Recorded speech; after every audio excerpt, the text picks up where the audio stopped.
Buenas tardes, buenas noches, allí donde los encuentre la jornada. Gente, ¿cómo están ustedes? Estamos aquí tratando de ajustar los últimos detalles para compartir este espacio y este momento.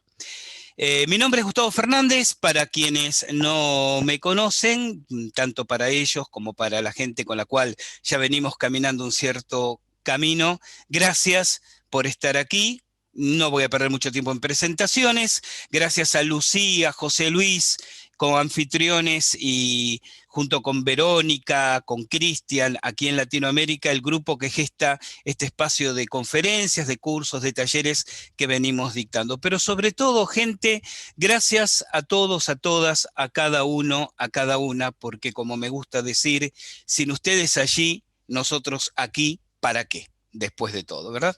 Bueno, ¿qué es lo que vamos a hacer en la noche de hoy? Vamos a compartir un rato donde voy a acercarles a ustedes algunas reflexiones, sugerencias y experiencias bajo el título de la charla que nos convocó: la aplicación de la ley de atracción en la vida cotidiana.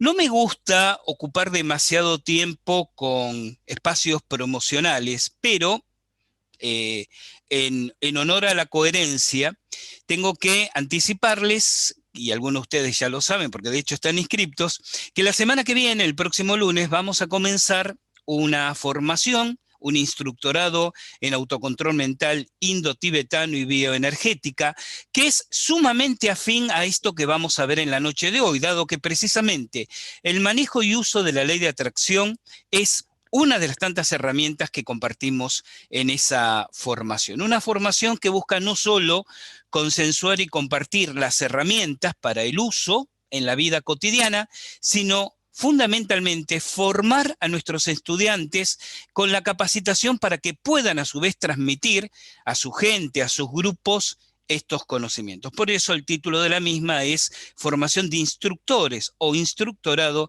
en Autocontrol Mental Indo-Tibetano y Bioenergética. Tal vez muchos de ustedes, mientras sigue entrando gente en la sala, hago una breve síntesis de esto, muchos de ustedes han oído hablar de las distintas escuelas de autocontrol mental, o control mental, como se decía años atrás, hasta que el uso excesivo del término, con cierta cadencia un poco sombría, porque haría suponer el controlar mentalmente a otras personas, llegó a popularizarse en lo que luego se conoció genéricamente como el autocontrol mental, que es básicamente el optimizar el rendimiento psíquico e intelectual del individuo mediante determinadas prácticas. De las distintas escuelas o corrientes de autocontrol mental, tal vez la más popular ha sido el famoso método Silva. La más popular, quizás el más conocido, pero no excluyentemente el único. Han existido y existen distintas escuelas, distintas corrientes para trabajar estas técnicas de autocontrol mental, y en Oriente, un maridaje de técnicas indias y tibetanas gestó esto que conocemos como autocontrol mental indo-tibetano, que después, al paso de los años, se enriqueció con herramientas y pensamientos propios de la filosofía japonesa. Pero ¿qué hace al autocontrol mental indo-tibetano distinto de los otros que se han popularizado, como les decía, en las últimas décadas? Que además que como estos emplea técnicas de visualización creativa, mapa de riqueza, taller o pantalla mental, el método indo-tibetano entiende que siendo el ser humano un todo holístico, es decir, algo interactuante entre lo energético, lo psíquico y lo fisiológico. Ustedes agregarán seguramente otros planos sutiles, lo espiritual, lo astral, lo etéreo, pero los efectos del pensamiento indo-tibetano, siendo cada uno de nosotros una interacción holística de lo físico, lo psíquico y lo energético, la forma de potenciar cualquiera de esos planos no está limitada o no debería quedar limitada a trabajar con las herramientas propias de ese plano.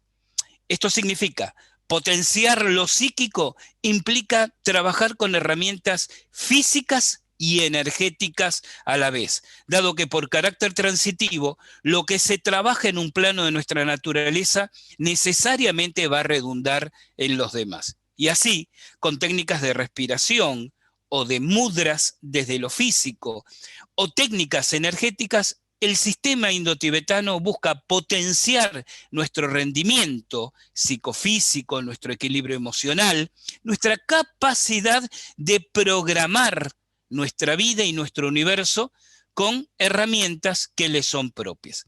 En cualquiera de las páginas de quienes son coanfitriones de esta reunión, en las redes, en mis propias páginas, quien esté interesado puede encontrar más información de esta actividad que llevaremos a cabo la semana que viene, lo cual me da la libertad de poder entrar de lleno y de pleno en el tema que nos reúne esta noche.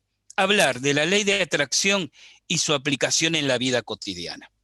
Tema este de la ley de atracción que ha ganado o habría ganado una significativa popularidad incluso más acentuada en años pasados. Todos recordarán, si no lo han leído, si no lo han visto, el documental El Secreto y el libro sobre el cual se gesta ese documental.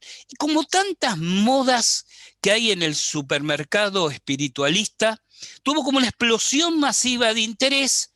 Quedan grupos de personas que practican las herramientas asociadas a esa ley, queda mucha gente que está de acuerdo con sus postulados o cuando menos con el concepto básico de la ley de la atracción, pero no sabe cómo practicarla, no sabe cómo aplicarla, y un montón de gente se sigue acercando año tras año a estas disciplinas de crecimiento interno sin tener de la ley de atracción más que quizás alguna referencia o lectura superficial.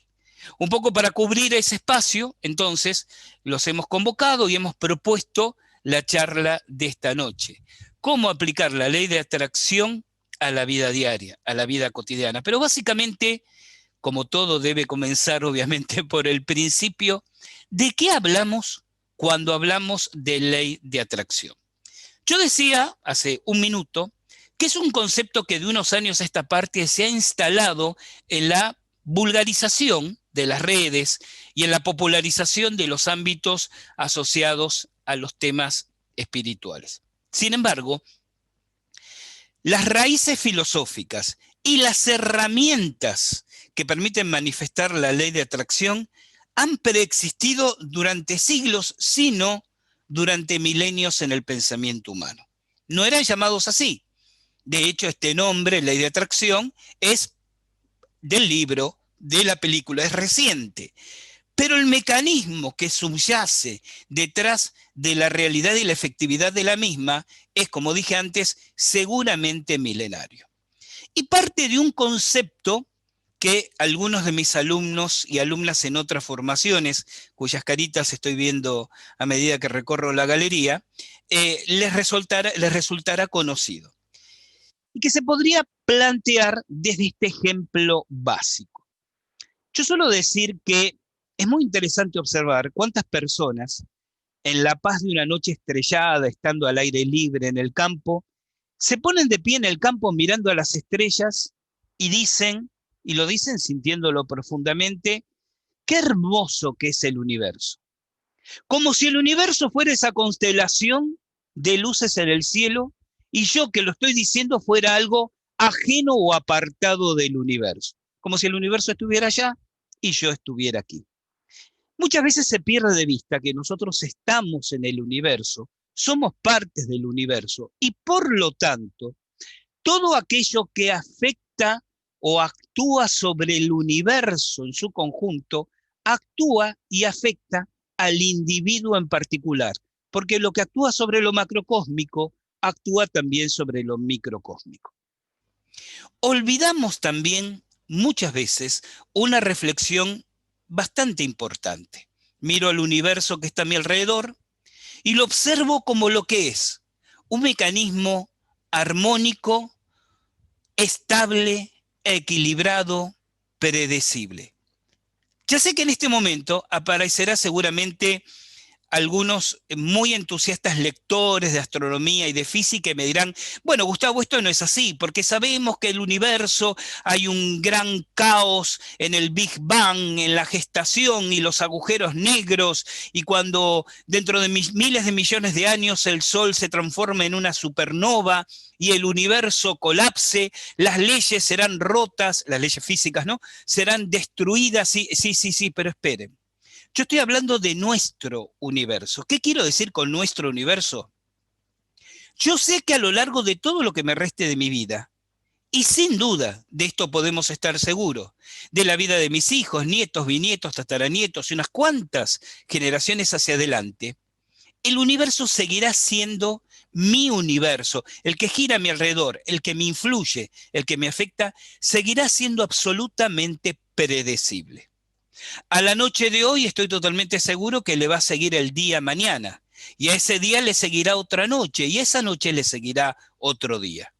Podemos estar seguros y confiados de que el día seguirá teniendo más o menos 24 horas, una rotación sobre sí mismo, a lo largo de nuestra vida y a lo largo de la vida de muchísimas generaciones descendientes. Igualmente podemos estar seguros que la revolución de la Tierra alrededor del Sol seguirá ocupando más o menos 365 días, todos los años que nos resten y los años que le resten a varias generaciones hacia el futuro. Es decir, en términos de lo que afecta a mi microcosmos, el macrocosmos del universo es ordenado, equilibrado, estable y predecible. Porque los agujeros negros, en cuanto a distancia, el Big Bang, en cuanto a tiempo, o el Big Crunch, hacia el final del universo, se encuentran tan infinitamente alejados que no actúan, que no son parte de mi universo de referencia.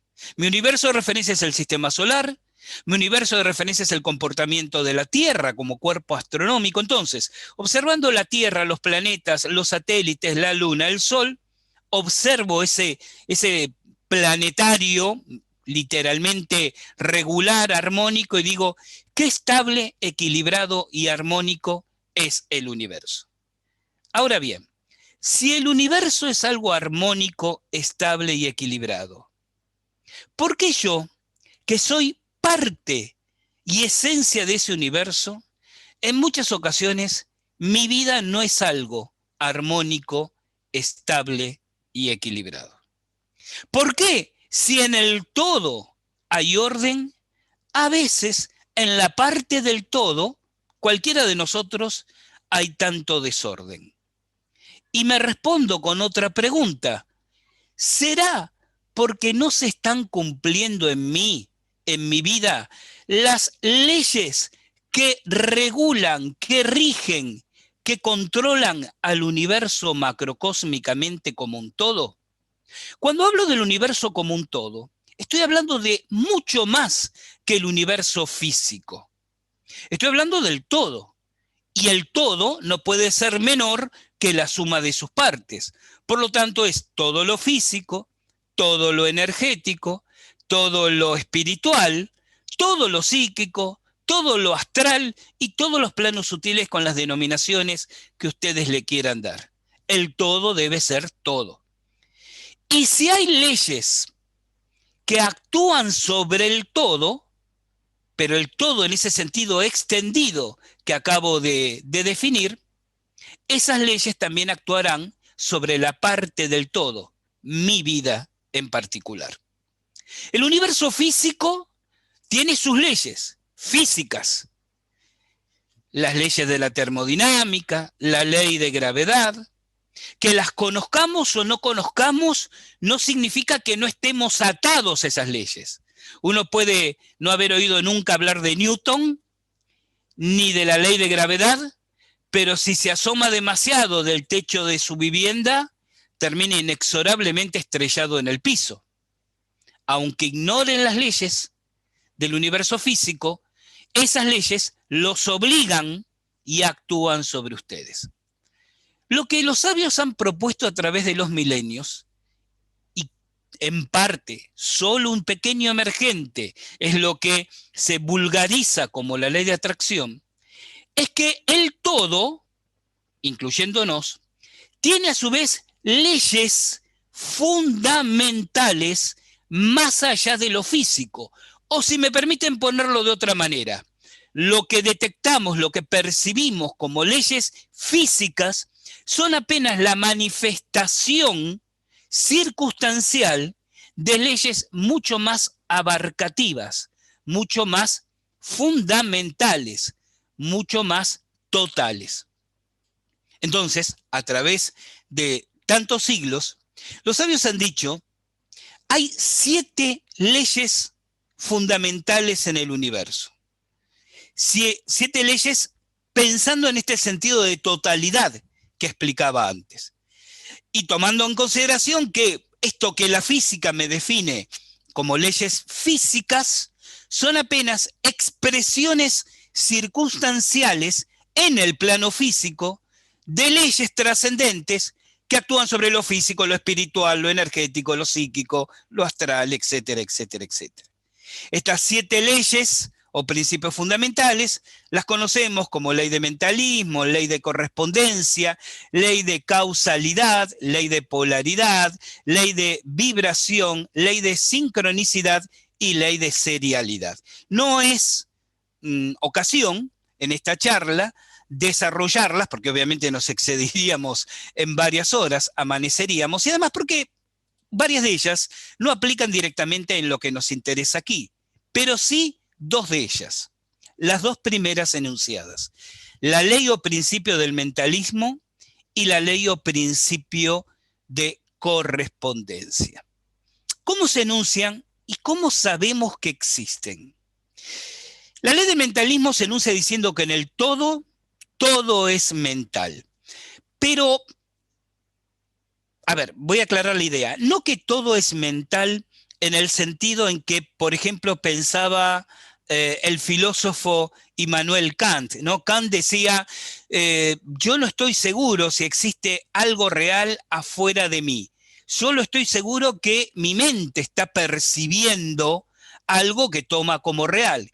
Pero yo toco este ordenador con las yemas de mis dedos y se mueve el ordenador, pero ¿realmente hay un ordenador? ¿Realmente tiembla la imagen? ¿Realmente están ustedes del otro lado? No lo sé.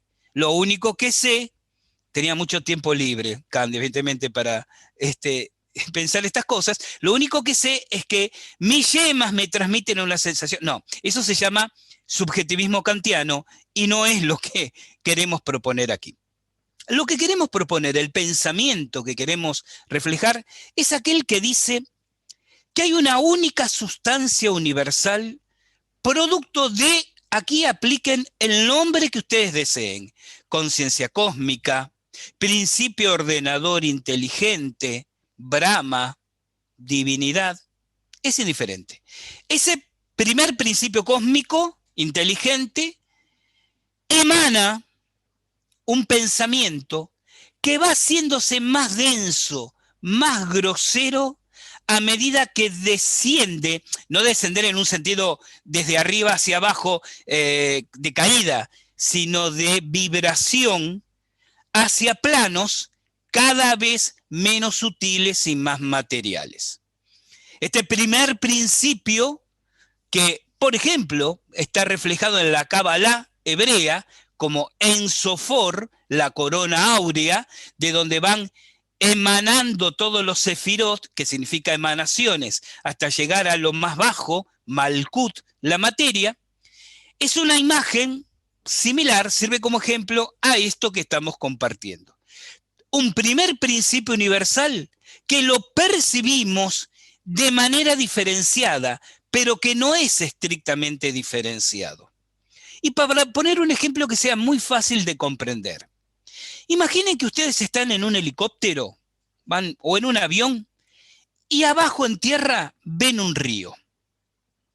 Un río que comienza en una cascada donde el agua se mueve rápida y cristalina. Luego el río va haciendo meandros en la llanura y el agua se enlentece y se enturbia y va a morir a un pantano donde el agua, por el lodo, aparece negra y está totalmente inmóvil. Desde el avión o desde el helicóptero, a primer golpe de vista, ustedes podrían decir, allí, miren mi dedo, ¿no? Allí el agua es rápida y cristalina, aquí abajo el agua es lenta y turbia, y allí, en el pantano, el agua es quieta y oscura. Pero ustedes podrían decir dónde termina un tipo de agua y dónde comienza el otro. No, porque ahí el agua es un poco más rápida que allí, pero ya está más lenta que unos metros río arriba, y así sucesivamente. Es una diferencia de densidad, de grado, no de naturaleza. El agua rápida y cristalina de la cascada no es algo distinto del agua lenta y turbia de la llanura o del agua lodosa e inmóvil del pantano. Son distintas manifestaciones, distintas densidades, distintos grados del mismo principio común, agua. Bien, piensen en una sustancia universal emanado de, ya dijimos, divinidad, principio cósmico, empleen el término que deseen, que va como el río del ejemplo, pasando por distintos grados de densificación hasta llegar a la materia inanimada, o lo que consideramos inanimado. Nosotros creemos que la piedra es diferente de la sangre es diferente del soplo de mi respiración, y este es diferente de mi pensamiento. Pero esto, al decir hindú, es maya, es ilusión, porque los percibimos diferenciados, pero pertenecen a una única sustancia universal. Este planteo que hace la ley del mentalismo cae por su propio peso el valor e importancia que tiene a la hora de explicarse y aplicarse como la ley de atracción, dado que precisamente tiene que ver con la densificación, la ley digo, tiene que ver con la densificación de nuestros pensamientos. De hecho, es una expresión que usamos coloquialmente, esto de densificar el pensamiento, manifestarlo, llegar a materializarlo. Pero por supuesto, cualquiera de ustedes podría decir, bueno, pero formulado así, Gustavo, resulta muy agradable, resulta interesante, pero ¿cómo sé yo que es cierto? ¿Qué evidencias tengo de que esto es real? Una cosa muy interesante de la ley de atracción en particular y el esoterismo en general, la filosofía hermética milenaria en general, es que es absolutamente empírica. No es un sistema de creencias. Por lo tanto, no se construye sobre si me crees bien y si no me crees, lo siento mucho. Se sustenta sobre la práctica, la aplicación y la experimentación. Y vamos a ver cómo estas afirmaciones, hoy en día empíricamente en laboratorios, los científicos las llevan adelante, pero los filósofos empíricamente en la vida diaria la vienen aplicando desde hace, como dije, siglos o milenios. Sin embargo, detengámonos en las certezas, porque es muy interesante observar cómo la ciencia contemporánea, cambiando la terminología y quizás las definiciones de algunos conceptos, está dirigiéndose en el sentido de ratificar las viejísimas, pero no por eso perimidas, afirmaciones espiritualistas. Por ejemplo, con la ley del mentalismo. Hace unos 300 años atrás, 250, si son puristas y detallistas, los científicos creían que el universo estaba manejado por un montón de fuerzas diferenciadas, distintas, que la gravedad era una cosa, la electricidad era otra, el magnetismo era una tercera. Apareció un señor, un inglés de apellido Maxwell, y él demostró que electricidad y magnetismo no son dos cosas diferentes, sino dos manifestaciones diferentes de un mismo principio común que llamó radiación electromagnética. El electromagnetismo, Maxwell crea la palabra, a veces se presenta como electricidad, a veces se manifiesta como magnetismo. Pero electricidad y magnetismo, lo sabemos desde principios del siglo XIX, no son dos cosas distintas, sino dos expresiones distintas de un mismo principio común, el electromagnetismo. Siguieron pasando las décadas y en los primeros años del siglo XX los científicos decían, bueno, muy bien, estamos de acuerdo que en el universo hay cuatro y solo cuatro fuerzas diferenciadas: el electromagnetismo, la gravedad y lo que se llama fuerza nuclear débil y fuerza nuclear fuerte. La fuerza nuclear débil es la que permite que los electrones en los átomos giren alrededor de sus núcleos. Y la fuerza nuclear fuerte es lo que hace que los átomos en la materia, por ejemplo, permanezcan unidos entre sí y no se separen. Una explosión atómica, ¿cómo se produce?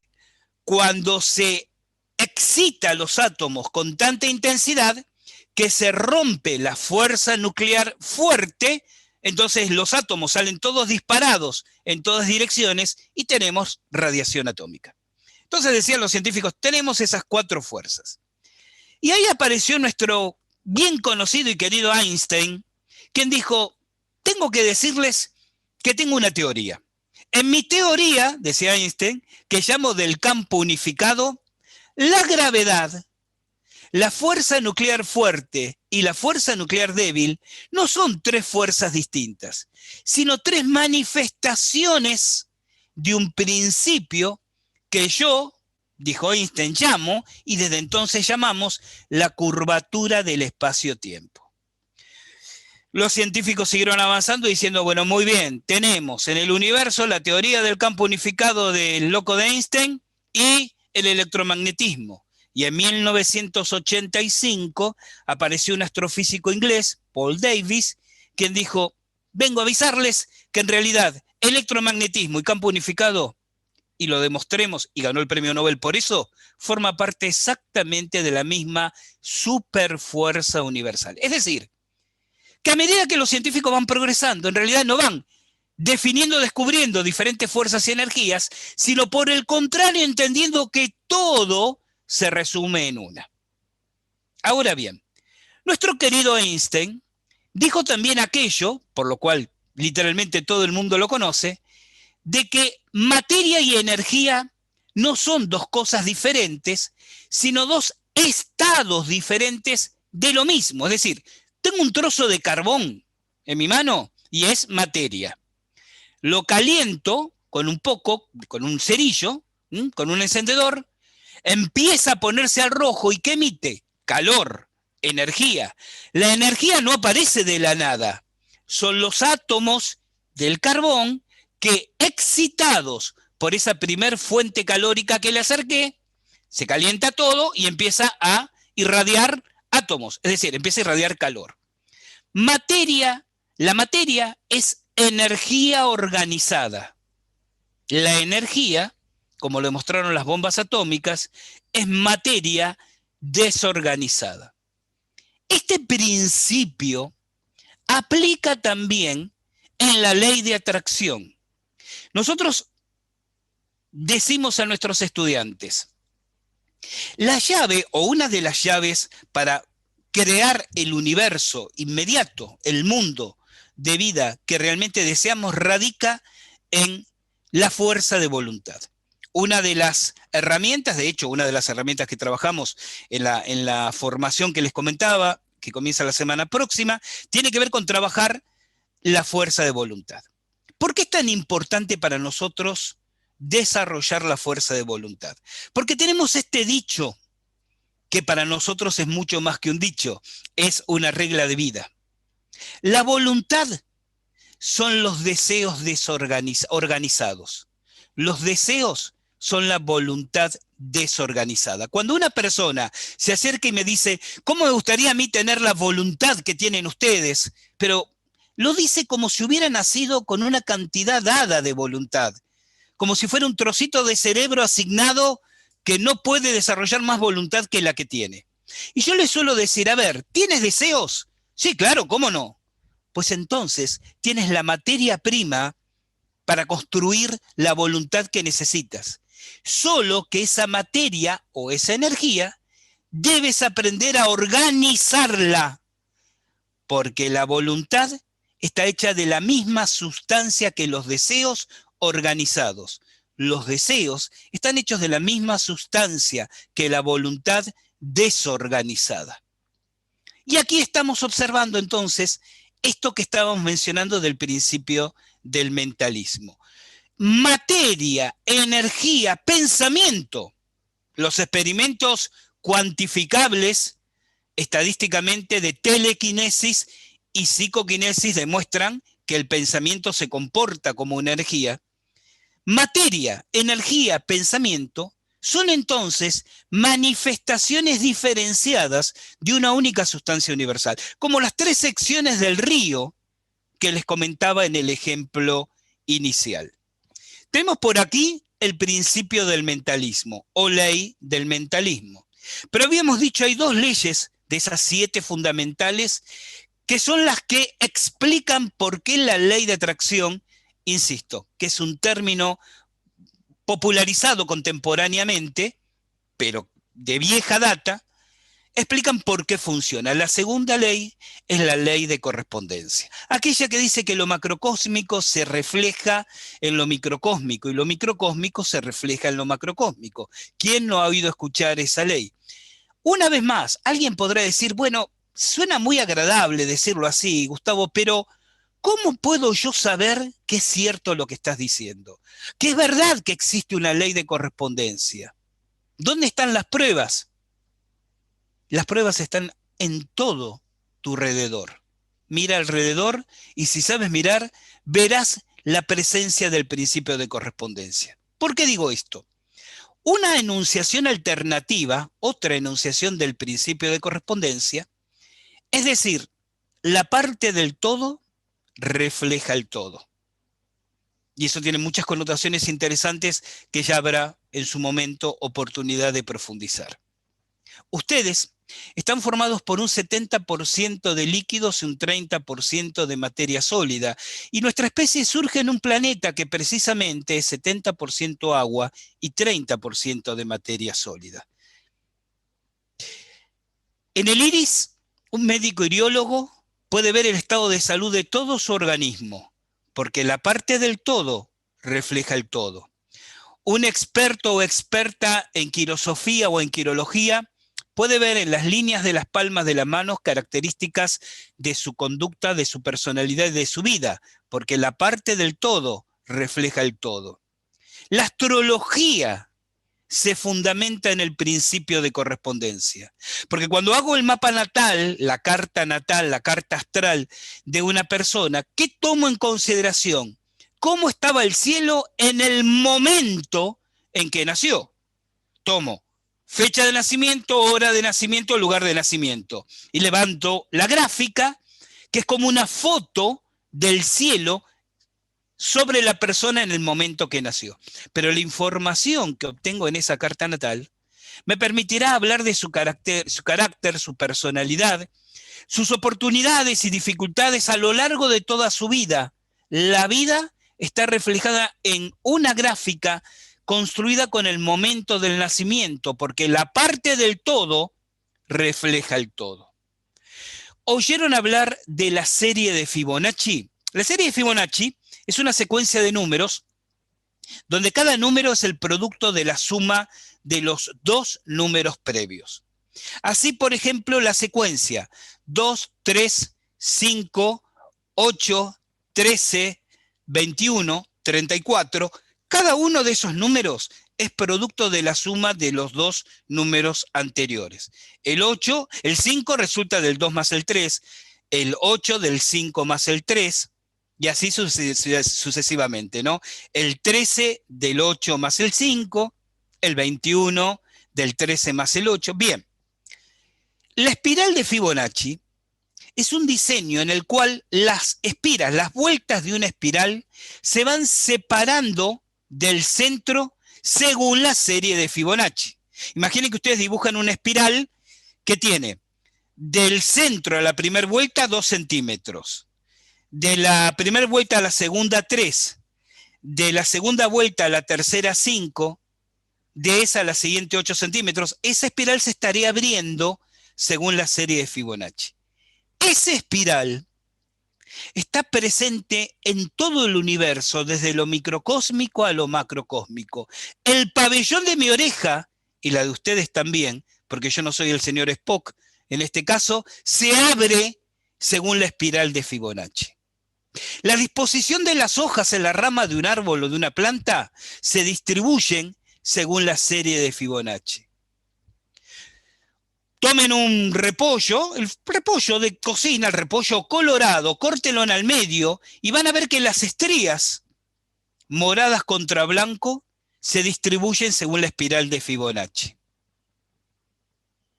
Observen la foto de una galaxia cualquiera, la galaxia de Andrómeda, y van a ver que las vueltas de la espiral se abren según la espiral de Fibonacci. Tomen un caracol y vean cómo se van abriendo los alvéolos, las cámaras, desde el centro hasta el exterior, según la espiral de Fibonacci. En la naturaleza, todo lo que se muestra espiralado, todo lo que se presenta espiralado, lo hace según la serie de Fibonacci. Porque lo macrocósmico se refleja en lo microcósmico y viceversa. Todas estas son pequeñas evidencias. Podríamos dar una conferencia exclusivamente hablando sobre la ley de correspondencia y las evidencias que hay, que demuestran que la parte del todo se refleja en el todo.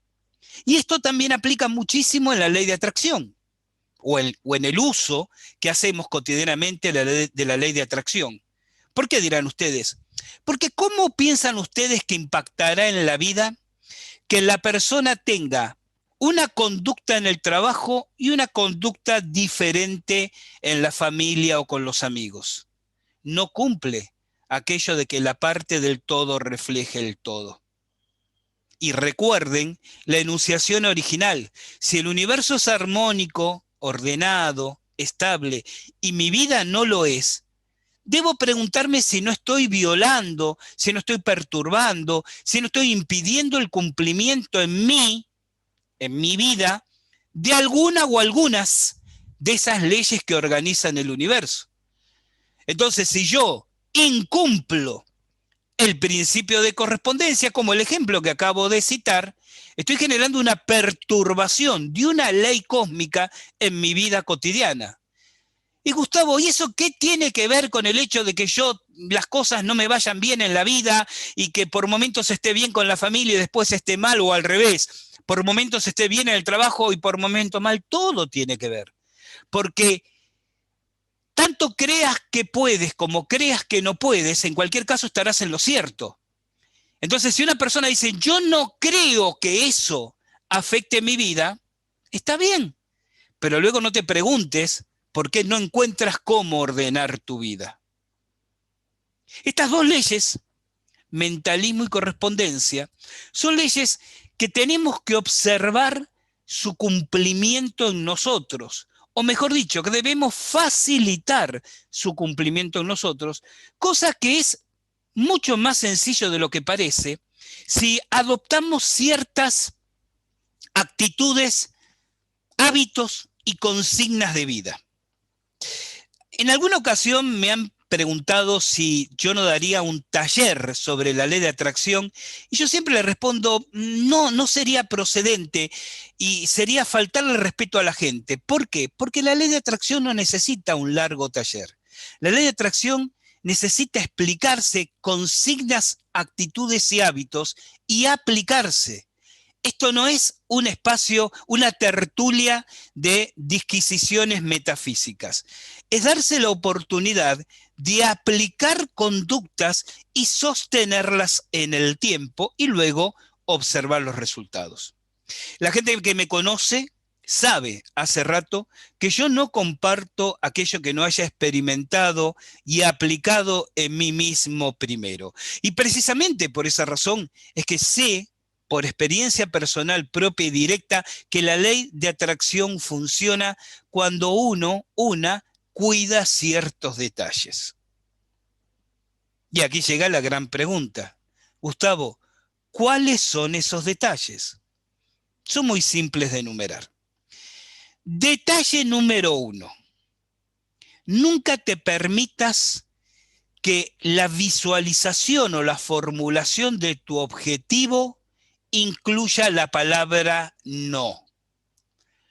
No permitas el no. Es como una regla mnemotécnica, ¿no? No permitas el no. ¿Y esto por qué? Miren, hagamos una experiencia muy sencilla. Les voy a pedir a todos, a todas, que en este momento cierren sus ojos. Quienes están en pantalla, en cámara, y quienes están siguiendo la conferencia, este grupo nutrido, interesante que tenemos de gente, y que tiene sus videos cerrados, hágame el favor, es simplemente, permítanse la experiencia, cerremos nuestros ojos. La experiencia es breve. Respiramos lenta y profundamente un par de veces, como para relajarnos y acomodarnos un poco en nuestro centro de equilibrio. Y luego visualizamos un campo de día, bajo el sol brillante, la hierba verde, el cielo celeste. Vean, quieran sentirlo, sientan la brisa, pero observen esa imagen del campo y observen en ese campo un árbol. Frente a ustedes en el campo, vean un árbol. Vean su tronco rugoso. Observen algunas raíces que sobresalen de la tierra a sus pies. Miren la copa del árbol, esa copa frondosa, con las hojas brillando de manera iridiscente bajo la intensa luz del sol. Observen el árbol, mantengan la imagen del árbol. Observen la copa del árbol. Observen la copa del árbol. Y ahora, miren la copa del árbol y no vean una manzana roja en la copa del árbol. Respiramos profundamente, lentamente, y abrimos los ojos porque este sencillo experimento acaba de finalizar. No vamos a hacer una encuesta porque además el resultado es obvio. Pero ustedes saben que la mayoría vio la manzana en el árbol. Pero mi frase, ¿cuál fue? No vean una manzana. ¿Y qué es lo que ocurre? Bárbara se ríe y me pone un emoticón de risa. La mente inconsciente profunda, no comprende la palabra no. Bloquea la palabra no. Entonces, cuando ustedes dijeron, Gustavo, gente respetuosa, educada, aplicados, dicen, Gustavo dijo que no vea la manzana, el inconsciente lo que interpreta, quítenle en el no, es vean la manzana. Bien, ¿qué pasa con una persona que se pasa la vida diciendo, yo no sé lo que me ocurre? Yo practiqué, sí, todas estas cosas raras que hacen ustedes, vi la película, leí libros de autoayuda, pero no puedo salir de las deudas. Y mire que yo me esfuerzo, señor Fernández, y yo me esfuerzo en que no quiero más deudas, pero sigo enterrado hasta aquí en deudas. Piensen en el universo como una entidad inteligente que simplemente los escucha y hace eco, reflejo, espejo de lo que ustedes irradian. Y ustedes irradian desde lo profundo de ustedes. Si la mente recibe permanentemente la frase, además cargada de emoción negativa, no quiero tener más deudas, no quiero tener más deudas, no quiero tener más deudas, quítale en el no, ¿y qué queda? Quiero tener más deudas, quiero tener más deudas, quiero tener más deudas. Y el universo dirá, bueno, si es lo que quiere, ¿quién soy yo para negárselo, no?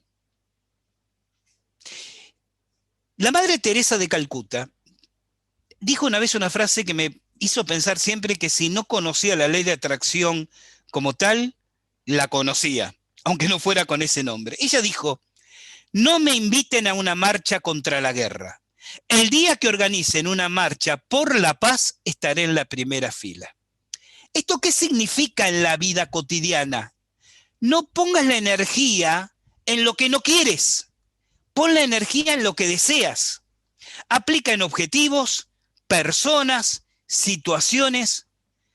No ponerle energía. Uno se enoja con la gente que a uno le cierra los caminos, lo trata mal, le falta el respeto, se enoja por las dificultades, por la burocracia insana, por la torpeza ajena. Se enoja, se enoja, se enoja y pone energía, energía, energía en lo que cree que quiere superar, porque confunde combatir con superar y es solo un drenaje de energía. No significa que ustedes se dejen golpear ni por las vicisitudes ni por las personas. De lo que estoy hablando es no poner esa energía. No, porque dijo fulano de ti. No, no es así. Yo te voy a explicar qué fue lo que realmente pasó, porque él no te contó que una vez él... Nada de eso suma absolutamente nada a lo que ustedes desean conseguir, obtener, alcanzar, y solo, además de una pérdida de tiempo, es un drenaje de energía. Hay que poner la energía en lo que se desea, no contra lo que no se desea. No se hace mejor uso de la ley de atracción porque ustedes digan no, pero yo voy a desear que mi enemigo sea derrotado. En la confrontación están desperdiciando una energía que es imprescindible a la hora de poder concretar objetivos.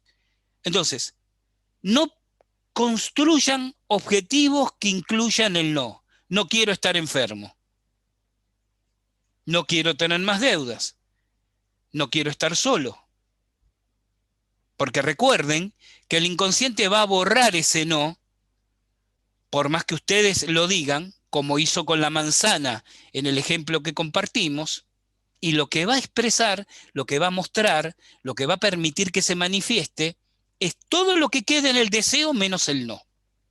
Esta sería la primera consigna a recomendar. La segunda consigna, a ver, Aulima me dice, hola Gustavo, muchas gracias. Si mi frase es, no puedo generar dinero, ¿cómo se manifiesta? Es que lo estás diciendo, Aulima, no puedo generar dinero, pero es que el no, si tú quitas el no como palabra, queda el puedo generar dinero, pero no se trata de frases. Y este es el punto al que iba a pasar ahora. Atraer la ley de atracción, en realidad la expresión atraer la ley de atracción, además de redundante, es errónea. Manifestar la ley de atracción no pasa por construir frases. Aulima hace un juego de palabras en el ejemplo que nos comparte en el chat. Interesante como ejemplo. Si entonces la mente borra el no, yo construyo la frase, léanla, no puedo generar dinero, y lo que queda es puedo generar dinero. Estaría bien como ejemplo de lo que acabo de decir, pero no sería práctico en resultados. ¿Por qué? Porque la ley de atracción se manifiesta no por pensamientos. Y aquí voy quizás a sorprender a más de uno o más de una que hasta ahora ha creído que siempre la ley de atracción se trataba de tener pensamientos positivos. La ley de atracción se manifiesta no por pensamientos, sino por estados de ánimo. Repito, la ley de atracción se manifiesta no por pensamientos, sino por estados de ánimo. Y estados de ánimo en tiempo presente. A ver, voy a poner dos ejemplos para que esto resulte sencillo de entender. Si yo tuviera el objetivo de comprar un automóvil de alta gama, lo voy a poner como ejemplo tonto, pero que sea ilustrativo. Y todos los días, regresando a mi casa, apoyo mi rostro y mis manos en el escaparate de la concesionaria de automóviles, donde está el automóvil que me gustaría tener, y digo, algún día ese auto va a ser mío. No estoy trabajando con la ley de atracción, o en realidad estoy trabajando los aspectos negativos de la ley de atracción. Primero, porque lo estoy formulando en palabras, y segundo, porque lo estoy poniendo en tiempo futuro. Esto es como un caballo que corre una zanahoria colgada sobre sí, queriendo alcanzarla, y corre, corre, corre, corre, y nunca la alcanza. Por algo, hay una canción de Creedence que dice, algún día nunca llega. Decir, y esto tampoco cambia porque digan, un día este automóvil será mío. Si yo digo, algún día, un día, ya llegaré a este automóvil, lo estoy formulando en tiempo futuro.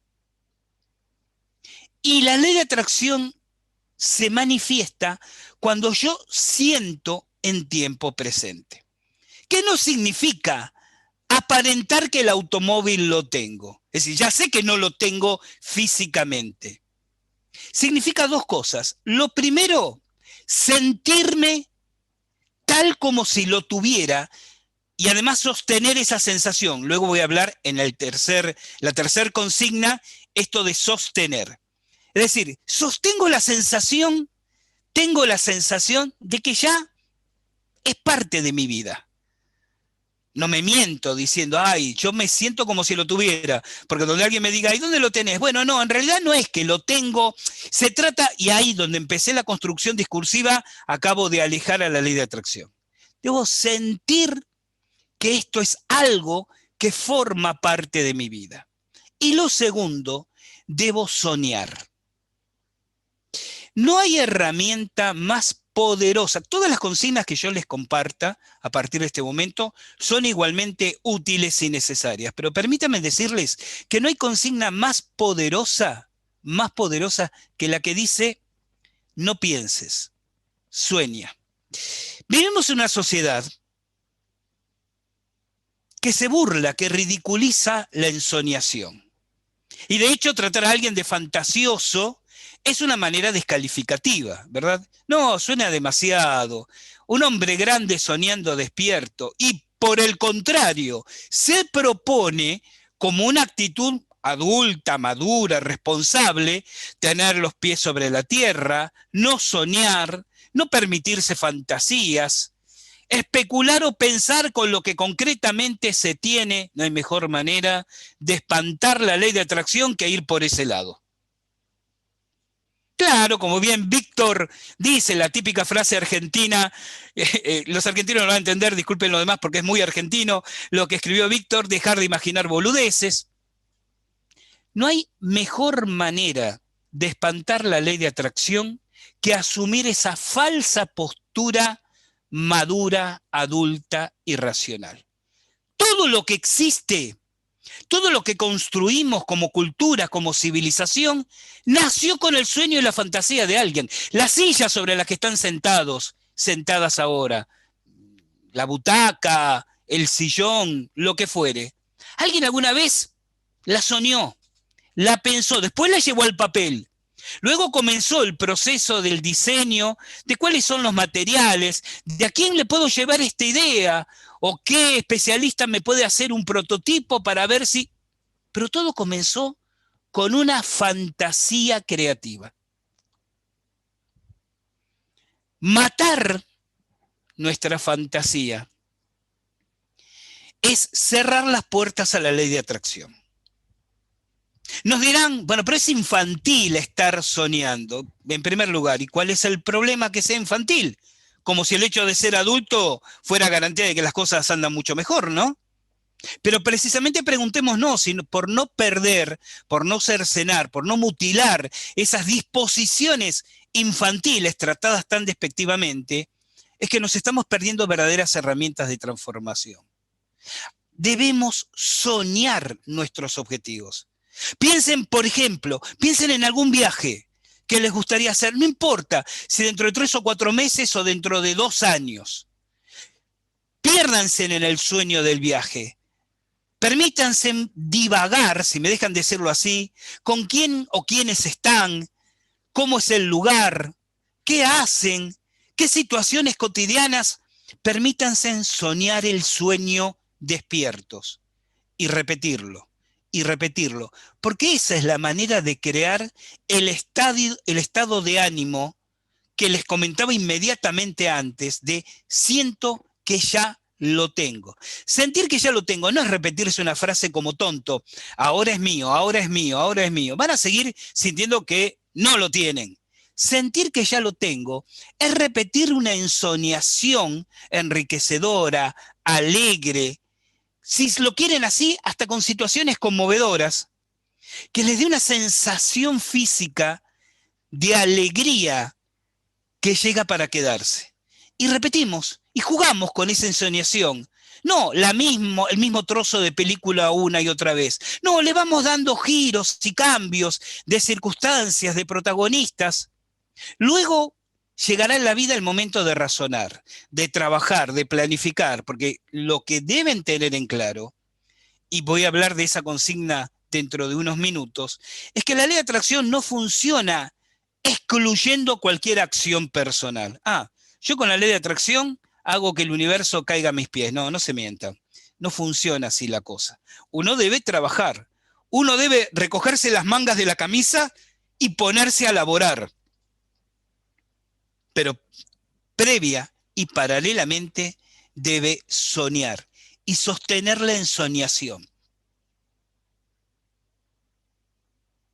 Saliéndonos quizás un poco de tema, debería, sin embargo, recordarles que en el ambiente chamánico, la ensoñación chamánica, el vuelo chamánico, es todo un campo de conocimiento por sí mismo, donde el chamán, la chamana, sabe que camina en una realidad paralela creada a través de eso que llamamos el viaje chamánico o el vuelo chamánico. Esto de alguna manera comparte esos matices, ¿no? De alguna manera tiene que ver también con eso. Soñar, ensoñar, fantasear, divagar, denle en el término que quieran, cuidado con los mandatos y condicionamientos culturales, familiares y sociales, que muchas veces están perversamente dirigidos a mutilar en nosotros nuestra propia capacidad de crecimiento, de expansión y de desarrollo personal, aún desde las mejores buenas intenciones que la gente que nos quiere pueda creer tener hacia nosotros, porque ellos también vienen a su vez modulados, condicionados y programados. Entonces, no porque el entorno diga, pero es una tontería soñar, uno debe permitirse los espacios, gente. De lo que estoy hablando es que se permitan tener todos los días, día por medio, no sé, verán ustedes, 2 veces por semana, un momento en que se sientan, ponen los pies sobre la mesa, si quieren ponen un poco de música agradable y sueñen despiertos. Y vean ese sueño, y paseen por ese sueño, y hagan en ese sueño. Y cuando alguien les diga, ¿pero qué estás haciendo? Digan, no, estoy soñando despierto. Y si alguien le dice, bueno, si no estás haciendo nada, vení, ayúdame que tengo que mover un mueble, le digan, no, estoy haciendo mucho.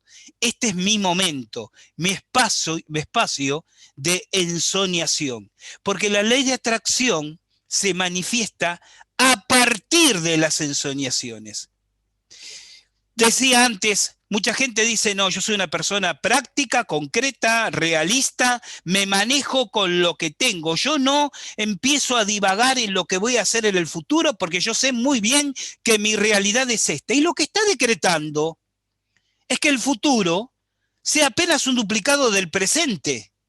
Porque si para no hablar del futuro lo que dice es, yo entiendo que esta es mi realidad, está decretando que su universo queda limitado a ese lugar, porque, como dice un axioma de la ley de atracción, tanto creas que puedes como creas que no puedes, en cualquier caso, estás en lo cierto. Entonces, la ensoñación es una herramienta de trabajo fundamental que debemos permitirnos, pero la ensoñación, lo que hemos venido hablando y lo que voy a seguir hablando después, de poco serviría si no pasáramos a la siguiente consigna: sostener en el tiempo. Cualquiera dice un día, voy a aplicar la ley de atracción en mi vida, voy a transformar mi realidad, voy a cambiar, La pregunta es, excelente, pero 15 días después, ¿seguiste cambiando? ¿Seguiste ejerciendo la ley de atracción? ¿Seguiste manifestando tu potencial? Sostener en el tiempo. Porque cualquiera medita en la paz de los Himalayas. Pero yo quisiera ver meditarlos un lunes en el metro en pleno horario bancario. ¿Se comprende? Es decir, cualquiera se siente proactivo, co-creativo con el universo, en poder de la ley de atracción cuando las cosas van bien. El tema es, ¿Eres capaz de sentirte igual cuando las cosas no van tan bien? Porque ahí es donde precisamente se hace la diferencia en la ley de atracción. Hay personas que dicen, bueno, Gustavo, sí, yo tengo tantos problemas en la vida, pero bueno, voy a probar un tiempo a hacer lo que tú dices, a ver qué resultados me da. Y yo les digo, ¿y si no te diera resultados? Y no, si no me diera resultados, volvería a ser el de antes. Entonces ni pierdas el tiempo, porque nadie cambia por 15 días y vuelve después a ser el de antes. No existen las transformaciones a medias. No se puede estar medio embarazada. O se está embarazado o no se está. Entonces no se puede decir, bueno, voy a cambiar, pero tal vez después dejo de cambiar y vuelvo a lo anterior. La inmersión en la experiencia debe ser a conciencia y absoluta para que sea profunda. Y esto implica sostener, como dije, aún cuando el horizonte esté oscurecido. Porque eso es lo que permite manifestarse la ley de atracción. Que las cosas resulten bien y entonces decir, estoy empoderado por la ley de atracción, no es más que surfear una ola que de todas maneras ya venía a nuestra vida. De lo que estamos hablando es de transformar no las olas favorables, sino los tsunamis que se pueden acercar a nuestra vida. Y para eso es necesario este sostenimiento en el tiempo. Siguiente consigna. Asumir la actitud en la vida. Estas son propuestas, son ideas que comparto. Gente, tomarán aquello que les resuenen, quienes quieran dirán me parece bien, quienes no dirán a mí no, y está todo bien. Pero uno simplemente lo que hace es compartir cosas que ha comprobado que funcionan. Tomar una actitud en la vida, casi diría un principio, pero aquí no voy a hablar de principios éticos, morales, que son todos relativos, que dependen de contextos culturales, que cambian en décadas. Voy a hablar de principios funcionales a la ley de atracción. Por ejemplo, aquel que dice, no confundas lo correcto con lo conveniente. No confundas lo correcto con lo conveniente. ¿Cuántas veces en la vida decimos, bueno, tengo que hacer haz lo que te convenga? Pues yo estoy pensando que a mí me convendría, los aquí reunidos hemos decidido que para nosotros sería conveniente, en esos momentos detente y piensa, lo que hablamos como conveniente, ¿es lo correcto? Cuanto más se acerque tu vida a lo correcto, o cuanto menos se acerca a lo conveniente en la formulación, más se manifiesta la ley de atracción. No estoy diciendo, podría decirlo o no, eso depende de cada uno, haz solo lo correcto y no lo conveniente, porque muchas personas dirán por la galería, como dicen los franceses, claro, así es, pero en la vida cotidiana, bueno, pero en fin, tengo que ir viendo los resultados, porque a veces uno quisiera hacer lo correcto, pero si no pierdo dinero por aquí o se ofusca tal otra persona, entonces convendría. Es una decisión personal. Lo que importa es el balance final. Porque hablando de balance final, nadie enfrenta la aplicación sistemática y sostenida de la ley de atracción sin pérdidas. Creer que la ley de atracción les garantiza una sucesión absoluta de éxitos inmaculados y que nunca habrá un tropezón, nunca habrá una pérdida, es una mentira. Siempre se pierde. Lo dice el dicho popular, todos los conocemos. Para coger lo que me trae el universo tengo que soltar lo que estoy aferrando. Entonces a veces tenemos que perder para poder recibir, ganar en otro orden. La pregunta es, ¿evaluamos lo que ganamos y lo que perdemos? Hay personas que dicen, yo no quiero perder y está bien, pero no pienses que de todas maneras vas a ganar, porque no existe el gano con garantía de confianza y certeza absoluta. El famoso salto de fe, tan evidente en algún momento en el camino de la gente que transita la ley de atracción. Uno debe dar el salto sin garantías de resultado, de una red que lo ataje si no llega a la otra orilla. Por eso es un salto de fe. La ley de atracción, en ocasiones, le propone a la persona, no demanda, no exige, cada uno hace uso de su albedrío, les propone saltos de fe. Y es donde cada uno, cada una tiene que discernir, bueno, pero yo entiendo que voy a perder tal vínculo, tal relación, tal dinero, tal lugar, tal trabajo para ganar. Hay personas que dicen, no, yo no quiero salir de esa zona de confort, yo no me sentiría cómodo perdiendo. Bueno, está todo bien y es respetable y relájate y quédate tranquilo, pero ¿sabes qué? No trates de también ganar sin haber perdido. Es condición de la naturaleza de la ley de atracción que incluya el sacrificio. Sacrificio, palabra que proviene de sacro oficio, de trabajo sagrado. La ley de atracción se materializa quien hace un trabajo sagrado de sus días cotidianos, sabiendo que sacrifica porque lo que gana lo justiprecia mucho más. Ahora, si en la evaluación no lo justiprecian tanto o el nivel de inseguridad y de estrés que les ocasiona perder lo que sentía como seguro es demasiado alto, nadie les obliga. Pues bien, quédense con lo que tenían. Pero tenemos que aprender a aceptar las pérdidas, porque es la única forma que en el balance final las ganancias sean superlativas. Quien claudica, quien tiembla, quien se siente inseguro ante pérdidas, y esto es un poco una condición de la propia espiritualidad, evidentemente no se ha templado para ser merecedor de los resultados, éxitos o propósitos a alcanzar a posteriori.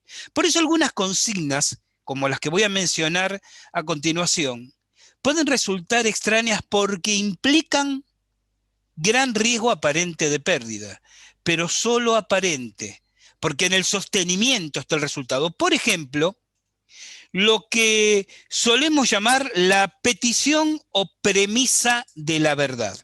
¿Qué significa esto? Yo te creo, en principio, y te escucho, y creo lo que me dices, y creo tu versión de los hechos, y creo tu propósito, y creo tu objetivo.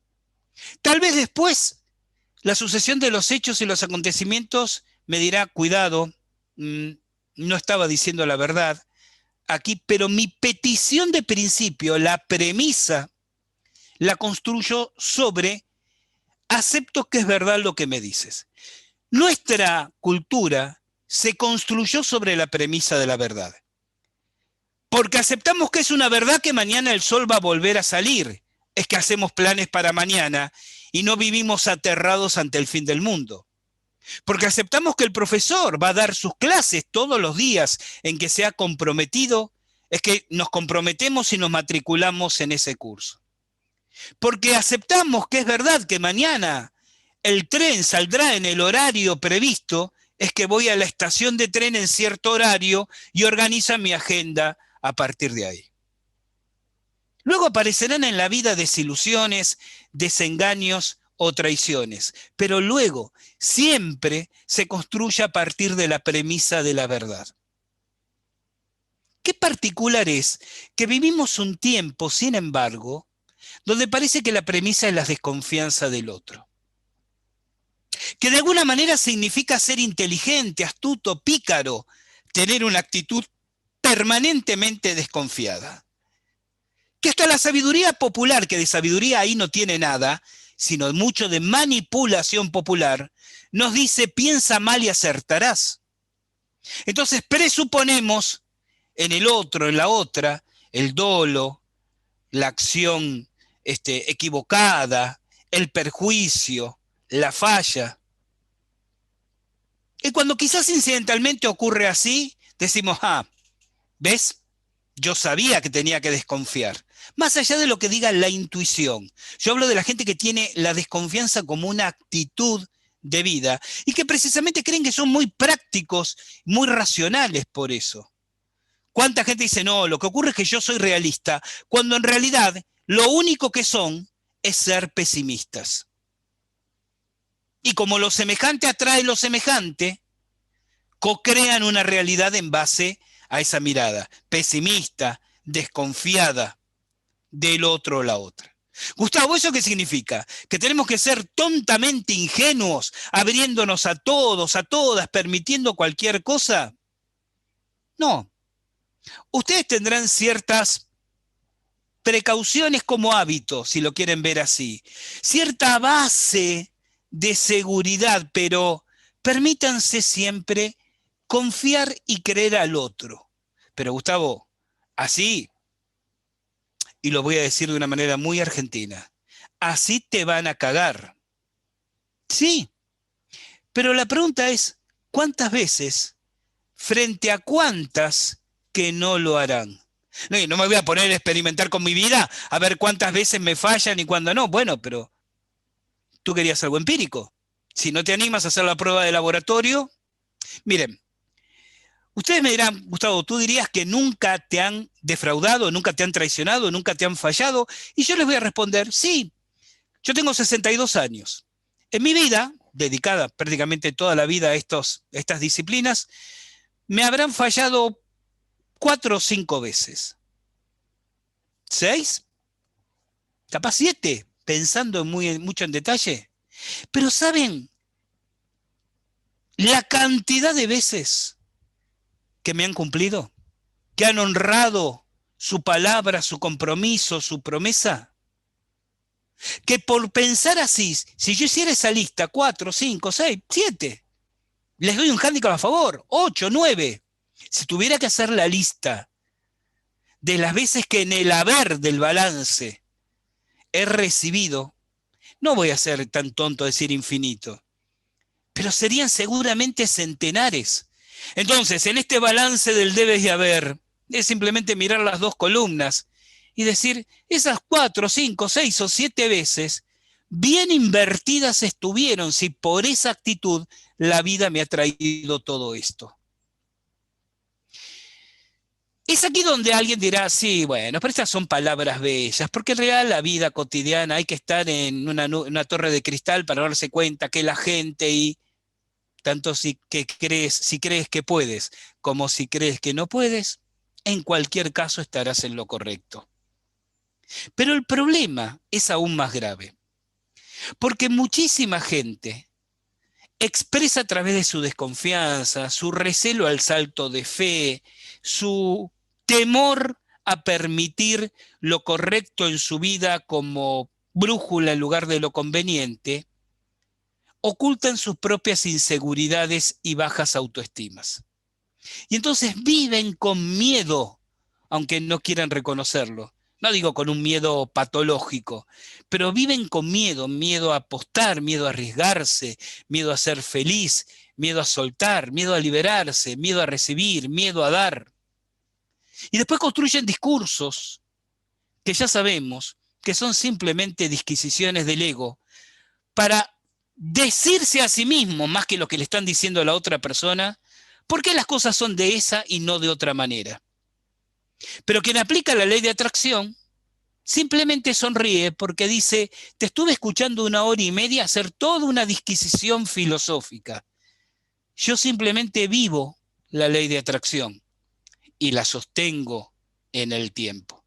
De esto se trata, como de estas otras consignas, y paso a algunas otras de ellas. Lo que llamamos el Wei Wu Wei, frase china que significa dejar fluir, dejar hacer. Vieron que está muy de moda desde hace mucho tiempo estas frases hechas de dejemos fluir, dejemos que el universo traiga, se manifieste. Si no me llegó es porque no era para mí. Personas que seguramente el día de mañana postearán en mis redes. La conferencia, Gustavo, ¿cuándo es? ¿A qué hora? No, la conferencia fue ayer. Ay, bueno, sería que el universo no quería que estuviera ahí. No, sería que no te interesó realmente como para anotarlo en un trocito de papel y ponerlo a la vista. Deja de echarle la culpa al universo de tus propias decisiones. Sería que no era el momento de... Sería que no te has enfocado y aplicado. Abusamos mucho de esto, dejemos que fluya, si tiene que ser, será. Y creemos que es el pensamiento oriental. Yo les aseguro que nuestros queridos hermanos de Oriente de cabeza rapada se agarran la pelada cuando escuchan cómo manoseamos este concepto del fluir en Occidente. Porque ellos lo expresan en esa frase, vei vu vei, dejar fluir, dejar hacer. Pero ¿qué significa vei vu vei? ¿Dejar que las cosas ocurran y ver cómo aparecen? No. Significa observar hacia dónde fluyen las cosas, la vida, el universo, y luego que uno ha discernido claramente hacia dónde fluyen, ponerse a trabajar en esa dirección, optimizando los propios resultados.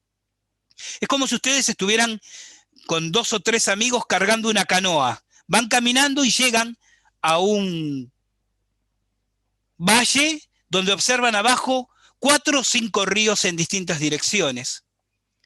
Y ustedes dicen, sí, seguramente alguno de esos ríos nos llevará donde nosotros queremos, pero bueno, vayamos al primero y empecemos a navegar. No, no es, volvamos corriente arriba y se esfuerzan y transpiran. Vamos por el siguiente río. No, tampoco, porque hay una cascada, atrás, atrás. Y finalmente encuentran el río. El vei vu vei es detenerse en la colina sobre el valle, observar con tranquilidad los ríos, observar hacia dónde fluyen, observar cuál es el que va hacia el destino que uno quiere ir, y luego vamos a ese río y rememos. ¿Y sabes qué? Rememos con más fuerza, porque así llegaremos primero que cualquiera al destino que nosotros queríamos. Esto es el vei vu vei. Tiene que ver con otra consigna, que es observar la respiración de tu vida. ¿Qué es observar la respiración de tu vida? En hinduismo, por ejemplo, existe un interesante concepto que dice que el universo late con la respiración de Brahma. ¿Qué significa esto? Ustedes habrán observado que su respiración es inspiración, leve retención, exhalación. Inspiración, leve retención, exhalación. Bien, esto es como respira la vida, respira nuestro cuerpo. Como respira nuestro cuerpo, respira la vida. Hay momentos en el flujo de la vida que hay que detenerse, observar, pensar, organizar ideas. Y hay momentos que son de acción. Ni se trata de estar actuando, ni esperando. Saber ser sincrónico y armónico con el fluir de mi vida, que siempre va a tener momentos de inspiración o inhalación y en momentos de exhalación o expiración. Hay una frase en Japón que dice, el ser humano es infinitamente débil en la inspiración e infinitamente fuerte en la exhalación. Este concepto se aplica particularmente, pero forma parte de una mirada mucho más milenaria, ¿no? Una filosofía que se conoce con el nombre de Sabishi-do, que en japonés significa camino de la dulzura. Pero se aplica también en las artes marciales japonesas. Es decir, ¿por qué en el kumite, en el combate de las artes marciales japonesas, se grita en el momento, se hace un potente grito en el momento del ataque? Ese grito se llama kiai, ki-hai. Ki significa energía, hai descarga. ¿Por qué? Porque entendemos que el grito estentorio produce una descarga de energía, produce una confusión momentánea en el oponente, que es la fracción de segundo que necesita el golpe para alcanzarlo, pero además, como buen grito que es, provoca una violenta exhalación de aire. Por esa regla que les comentaba anteriormente, infinitamente débil en la inhalación, infinitamente fuerte en la exhalación, la mayor potencia de un ataque, esto en el contexto del combate marcial, ¿sí?, será junto con la exhalación. Y por eso un truco habitual es mirar, estar pendiente de la respiración del oponente, observarle, por ejemplo, el pecho, y donde se percibe que está inhalando, atacar en ese momento, porque aunque se defienda, aunque bloquee, va a ser enormemente débil ese bloqueo. En la vida pasa exactamente lo mismo. Hay un momento en el flujo de la vida que es como que la vida inhala. Ahí es donde debo observar, debo detenerme, porque estoy débil para actuar sobre el universo que estoy co-creando. Y habrá un momento en la vida en que estoy exhalando, esto es expresado alegóricamente, y es ahí donde debe haber acción. Saber cuándo reposar y observar, saber cuándo actuar, es acomodarme junto a la respiración de Brahma, ¿sí? Es que el Gu-Wei, el Wei-Wu-Wei, que yo mencionaba anteriormente, se organice en el fluir de mi vida. Una práctica que, nuevamente aclaro, no se reduce simplemente a dejar que las cosas caigan a nuestros pies. Porque si quienes practicamos la ley de atracción tenemos claro algunas cosas, una de ellas es que las oportunidades no aparecen, las oportunidades las manifestamos, las cosas no nos ocurren, las hacemos ocurrir. Todo eso tiene que ver obviamente con este tipo de aplicación de estas consignas que les venía señalando. Una consigna más que se suma a estas es entender que la energía debe enfocarse en lo que suma, no en lo que resta, de las situaciones y de la gente, en lo que es bueno y no en lo que no lo es.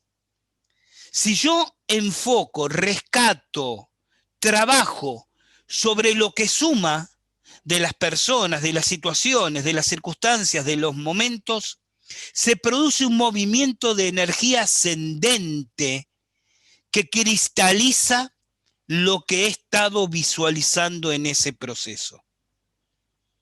Es un ejercicio que tiene cierto eco con algo de las personas que me están acompañando aquí. Recordarán, hemos tratado en otros espacios, en otros ambientes, hablando de algunas sabidurías ancestrales, por ejemplo, hablando de la ancestralidad tolteca mexica del México prehispánico. En esos encuentros, a mí me resulta muy interesante descubrir cómo los conocimientos antiquísimos parecen replicarse en distintos escenarios históricos, distintos idiomas, distintas tradiciones, distintas culturas, pero las mismas profundas verdades espirituales. Y quienes me han acompañado en esos espacios recordarán que muchas veces hablamos de 4 principios que tiene el pensamiento ancestral tolteca, pero me voy a detener en 2 de ellos.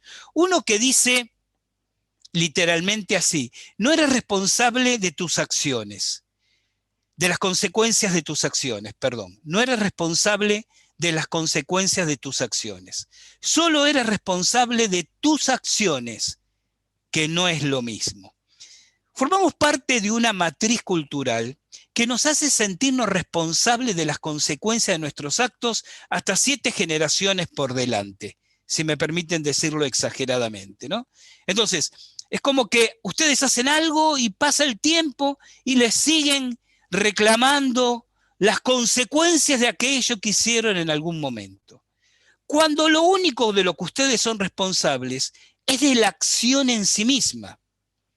Hay un precepto transmitido por los antiguos abuelos del México prehispánico, que lo formulo porque no es muy prolongado, que dice así: el gran dolor del hombre y la mujer es que vive tan resentido de su pasado y temeroso de su futuro, temiendo repetir en el futuro los dolores del pasado, que olvida que el éxito y el fracaso del presente es tan natural como el flujo y el reflujo de las olas del mar sobre la playa. No eres dueño de tu pasado, porque ya no existe. No eres dueño de tu futuro, porque aún no existe. Como de lo único que eres dueño es del presente, y el presente es acción, entonces actúa y quédate en paz. ¿Qué nos dicen los abuelos con esta frase? Si yo estoy poniendo el 30% de mi energía en preocuparme por el resultado futuro de mis acciones, ya que el 40% de mi energía está puesto en recordar las veces que esto he hecho en el pasado y no resultó satisfactoriamente, ¿cuánta energía queda para aplicar en la acción del presente? 30 al futuro, 40 al pasado, me queda apenas un 30%. Y lo que esta mirada que proponemos dice es toda la energía en la acción y lo sueltas. No eres responsable de las consecuencias. De lo único que eres responsable es de lo que estás haciendo y cómo lo estás haciendo. O como me gusta decir a mí, yo no soy responsable de lo que ustedes van a hacer en el futuro con lo que estamos compartiendo ahora en este momento. Yo no sé si terminará esta conferencia, reunirán los apuntes, quien ha tomado y dirá, pero qué interesante, voy a buscar más información, tengo que profundizar este tema. O por el contrario dirá, pero qué sarta de tonterías, qué manera de perder el tiempo. O quizás digan, que la verdad que sí, es interesante, pero se olviden durante 6, 7 meses, hasta que en algún momento encuentren algún dato por ahí que les dirán, como aquella charla que estuve asistiendo unos meses atrás. Yo no sé. ¿Y saben qué? Y por favor, gente, con todo respeto a lo que voy a decir, no me importa.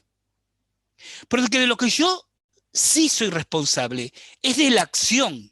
¿Con qué pasión, con qué honestidad, con qué compromiso, con qué dedicación estoy transmitiendo y haciendo esto que estoy haciendo ahora? Lo que ustedes hagan después con esto no es mi tema, es tema de ustedes. Pero no, estamos condicionados culturalmente a ¿y cómo habrá salido? ¿Y qué les habrá parecido? Y pondrán un comentario en Facebook y hay que ver, y vos estuviste y alguien te dijo algo. Así estamos discurriendo en la vida en muchos aspectos, disipando y dispersando nuestras energías. ¿Cuán acostumbrados estamos a que una persona, pongo un ejemplo cualquiera, organice un evento y el evento resulta insatisfactorio en resultados? Y la persona se pone triste y se deprime un día y pasan 2 meses y trata de organizar nuevamente otro evento similar y vuelve a tener muy poco resultado.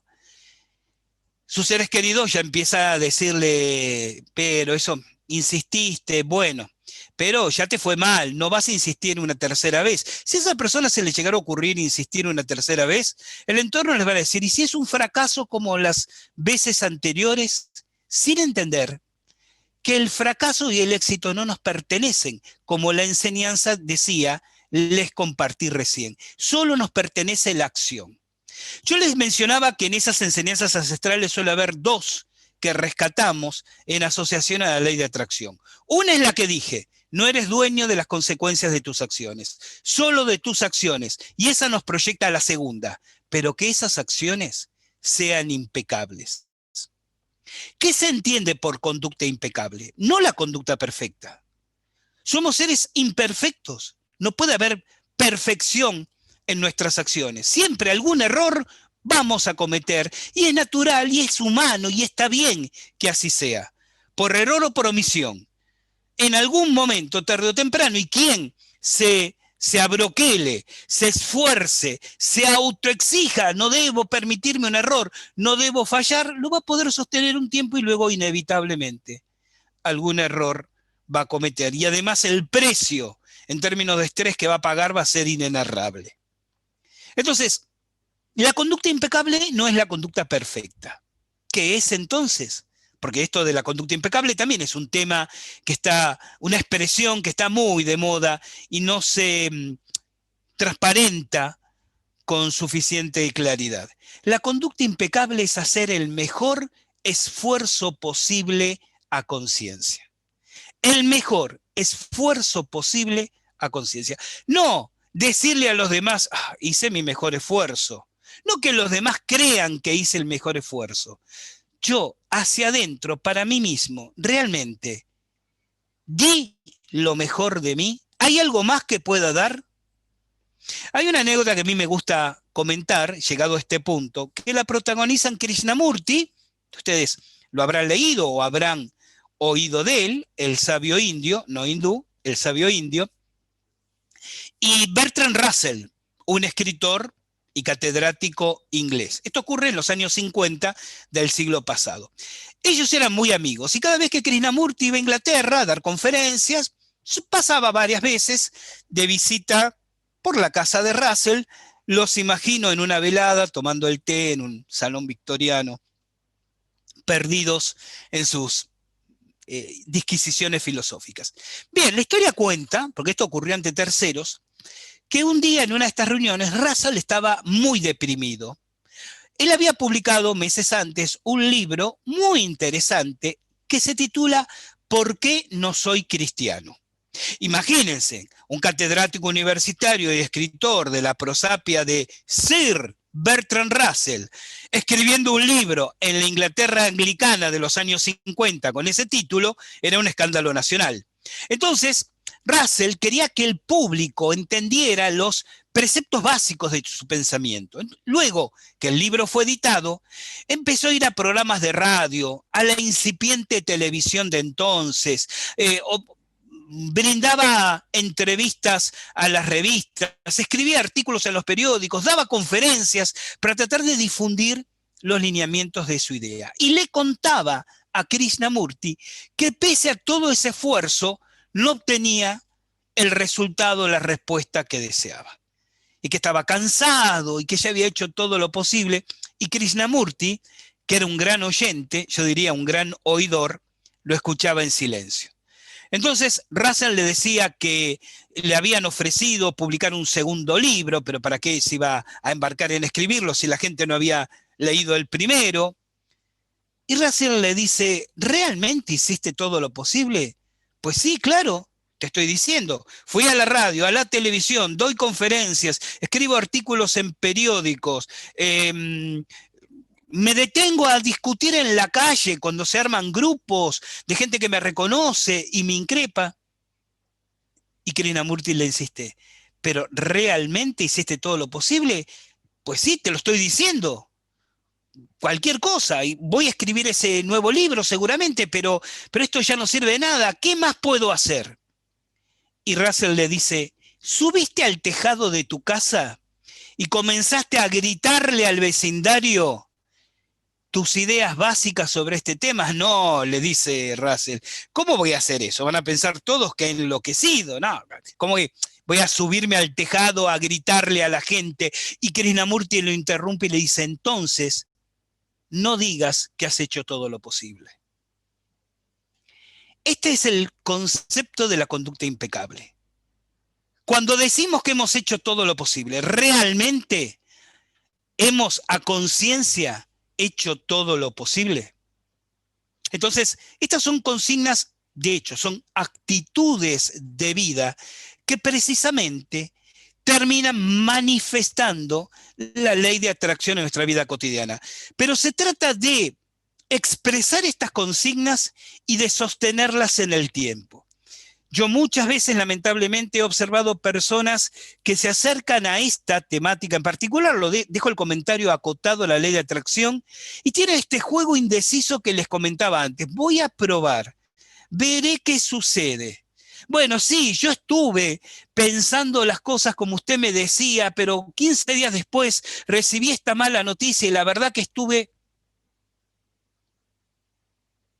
Tanto creas que puedes como creas que no puedes, en cualquier caso estarás en lo cierto. Y esta frase que acabo de decir, tanto creas que puedes, etcétera, etcétera, es así, porque la persona que argumenta, miren, yo tengo una frase personal que dice, las explicaciones dadas después de los hechos dejan de ser explicaciones para transformarse en excusas. Y que de alguna manera se asocia a una antiquísima enseñanza hermética que decía, la gente se divide en dos clases, los que hacen cosas y los que pasarán la vida explicando por qué no las hicieron. Los segundos construyen excusas para explicarse, le dirán a los demás, pero se están hablando a sí mismos, por qué no cristalizaron sueños en su vida, porque la época que me tocó, porque mi familia, porque mi pareja, porque el presidente, porque Hacienda, porque la excusitis, esto de poner la culpa en la otredad, es la peor enfermedad del espíritu humano. Primero porque es muy complaciente con uno mismo, la culpa no es mía, es de otros, del medio, del entorno, de los que se oponen. Y es la más peligrosa porque resulta tan satisfactoria en nuestros propios oídos que no nos damos cuenta que cava la misma trampa donde hemos caído.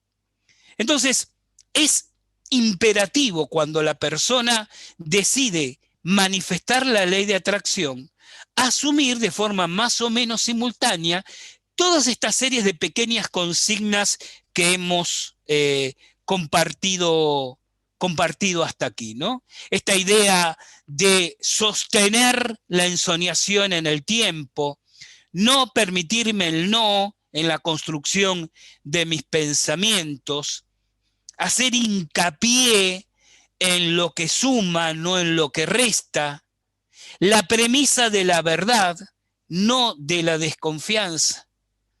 Convengamos que ante esto, tal vez alguno de ustedes diga, bueno, sí, pero en realidad, a ver, a mí me ha pasado muchas veces en la vida que me han fallado. Si yo veo o trato de hacer las cosas así, seguramente me van a fallar otra vez. Ya lo han decretado.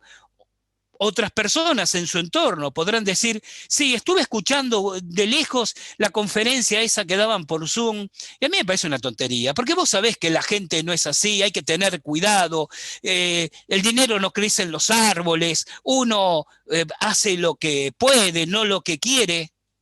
Entonces observen a esas personas y pregúntense, ¿y cómo está la vida de esa gente? Porque si esa gente está feliz, pletórica, exitosa, equilibrada, si la ven como personas sabias, trascendidas, con humildad, hagamos silencio y escuchemos. Pero si ustedes observan a esas personas y dicen, hay muchas cosas que hubiera querido alcanzar y no alcanzó, tiene sus propias tristezas y frustraciones, entonces lo que está haciendo es construir un discurso para que ustedes simplemente se identifiquen con su propia mirada del universo, su propia cosmopercepción.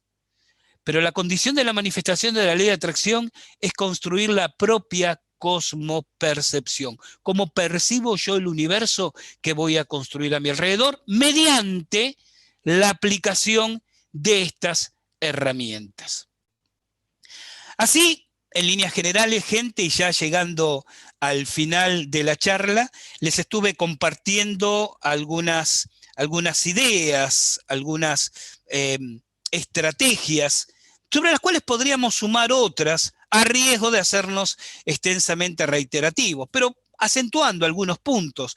Podríamos hablar de la importancia de aprender a apegarse al desapego, que significa saber tomar distancia, ejercitar la distancia con las situaciones, las cosas y las personas. La distancia no significa frialdad emocional y afectiva. Significa que tú estás ahí con tu problema y yo estoy aquí. ¿Vieron qué útiles que somos para aconsejar a los demás sobre sus problemas? Y a la par, qué malos para aconsejarnos sobre nuestros propios problemas. ¿Por qué suele ocurrir eso? Porque la distancia que tenemos con esa persona, más allá de cuánto la amemos, esa distancia nos permite ver en perspectiva su situación, su problema. Cuando una persona sufre, generalmente está como sumergida en el centro de una tormenta emocional. No percibe los alcances de la misma. Entonces debemos aprender a ejercitar esta capacidad de tomar distancia de nuestros propios problemas. Gustavo, ¿cómo hacemos para tomar distancia de nuestros propios problemas? Es muy sencillo, si se detienen a pensar lo siguiente. ¿Qué es lo que les duele? ¿Qué es lo que les perturba? ¿Qué es lo que sufren de cualquier problema cotidiano, ¿no? Familiar, económico, laboral. Piensen la pregunta antes de ensayar una respuesta. ¿El problema en sí, como definición, o la componente emocional que rodea y acompaña al problema?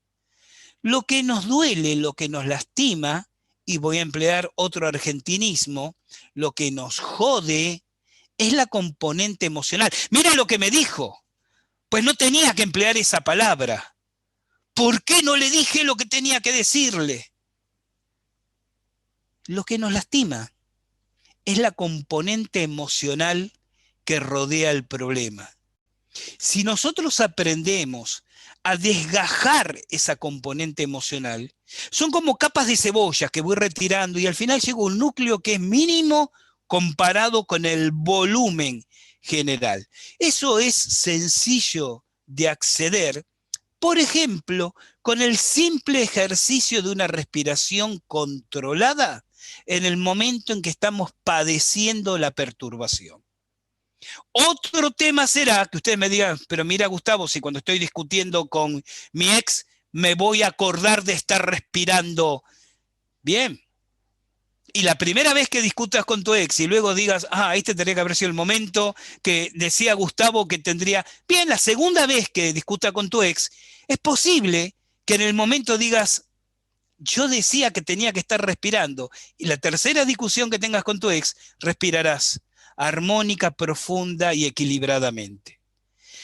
Lo que hace perder, este es un tip de autocontrol mental indo-tibetano aplicado a esta circunstancia. Lo que hace perder el eje de control emocional durante la vivencia de un problema, supongamos una discusión, ¿no? O una discusión laboral. Les pongo un ejemplo sencillo. Es la apnea respiratoria que se produce durante esa circunstancia. Ese estado de alteración, de desasosiego, cercano al enojo, cercano al llanto, que padecen cuando están enfrentando una situación desagradable, incómoda, como el ejemplo, puse un ejemplo ilustrativo, una discusión en el ámbito laboral con un superior que además los está destratando. La pérdida del equilibrio emocional viene después de la apnea respiratoria. ¿A qué llamo apnea respiratoria? A una perturbación del ciclo respiratorio, donde la persona comienza a respirar agitadamente, de forma puramente nasal y solo con el tracto superior respiratorio. Uno empieza a alterar la respiración y luego viene el desequilibrio emocional. Si uno practica la respiración abdominal, ustedes la conocen, la respiración profunda, inspiro lenta y profundamente, exhalo lenta y suavemente, y la practica de manera de naturalizarla, es una cuestión de voluntad. En el momento en que tengan una discusión, por una fracción de momento decir, esperan, ¿cómo estoy respirando para ustedes? Y si ustedes en ese momento pasan de la apnea respiratoria a la respiración abdominal profundo, es instantáneo el cambio de estado emocional. Lo que pasa es que la mayor parte de la gente practica yoga, reiki, autocontrol mental, filosofía zen, y el día que tiene la discusión se ha olvidado de todo eso, y discuten, gritan, se enojan, lloran.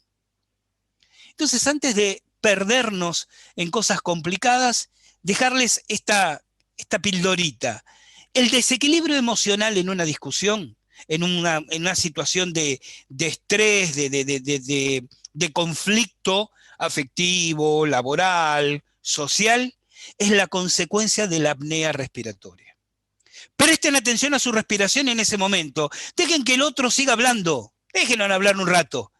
Ustedes ya dirán lo suyo. Pero lleven la atención a la respiración y van a ver cómo cambia el estado de ánimo en la medida en que ustedes se hacen dueñas de su propia respiración. Como simple y mínimo recomendación. Porque esto es precisamente lo que les permite, con la práctica, con el tiempo, poder tener este distanciamiento emocional de las personas y de las cosas. Tú estás ahí con tu problema, yo estoy aquí y por eso te puedo escuchar, te puedo comprender y te puedo orientar y ayudar. Si yo estuviera enredado, envuelto, empantanado, apegado a tu emocionalidad, ¿sabes qué? Estaríamos llorando juntos abrazados, pero no estaría aportando nada nuevo que pueda resolver tu caso y tu situación. Bien, a ver, tengo aquí algunos comentarios. Lili dice, empecé a imaginártelo para terminar creyéndolo y así manifestarlo. Claro, Lili, una buena manera de decir las cosas. Andrés, yo llegué tarde, pero aquí estoy. Bien, Andrés. Roxana, sí, Roxana, que la estoy viendo ahí en la camarita. Gracias, Gustavo, por compartir el tema de la ley de atracción y recordar, abrazos fraternos desde el sur de Chile, hermoso. Bien, gente, y así hemos llegado al final de esta exposición breve, pero espero que sea de algún interés para ustedes sobre la ley de atracción. De todas maneras, pronto en nuestro canal en YouTube, Al Filo de la Realidad, vamos a colgar, vamos a subir la grabación de esta conferencia, por si ustedes desean tanto compartirlas, cosa que se agradece enormemente, como para si desean volver a escucharla, tomar alguna nota o refrescar algunos conceptos. Mientras tanto, los invito a que mis redes en Facebook, Gustavo Fernández, mi perfil personal, la fanpage de Sanaciones Ancestrales, de Lucía Ruiz en Chile, o el perfil de José Luis Garcés en Ecuador, o el de Verónica Franques en Uruguay, o el de Arcán Toscán en Argentina, puedan acercarse a nuestros perfiles a solicitar, si les interesa, información sobre nuestro instructorado en autocontrol indotibetano que comienza el próximo lunes. Agradezco a Franz, que me dice muchas gracias, Teresa Rivas, Aulimi, no, pero por el contrario, gracias a ustedes por estar aquí. Huawei P30 Lite, que supongo que no es el nick, sino la marca de celular, nos envía un agradecimiento desde Talcahuano.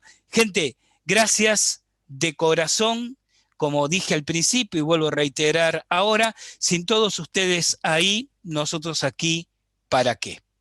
Los esperamos por cualquier medio, Facebook, Instagram, Twitter. Búsquennos en nuestro blog alfilodelarealidad.com.ar y quienes así los deseen, nos reencontramos el próximo lunes, precisamente a esta misma hora, en nuestra formación de instructores en autocontrol mental, indotibetano y bioenergética. Gente, los voy a despedir. Muchísimas gracias. Nos vemos el lunes. Nos dice Catherine, gracias, gracias María Fernanda, gracias y gracias. Gracias Lucía querida por estar ahí, Verónica, mis coanfitriones y colaboradoras cercanas, José Luis, que pese a su cumpleaños estuvo presente en esta charla, y nos reencontramos desde, ya saben, por Messenger, por WhatsApp, por mail. Estoy siempre a disposición para responder, obviamente en las medidas de los tiempos que uno dispone, cualquier tipo de consultas que sea menester. Estén o no formando parte de nuestros grupos de trabajo, siempre sus inquietudes serán bienvenidas y estoy para responderlas. Beso enorme, gente, y nos estamos encontrando en cualquier momento. Chao, gente linda, sean felices y buena vida.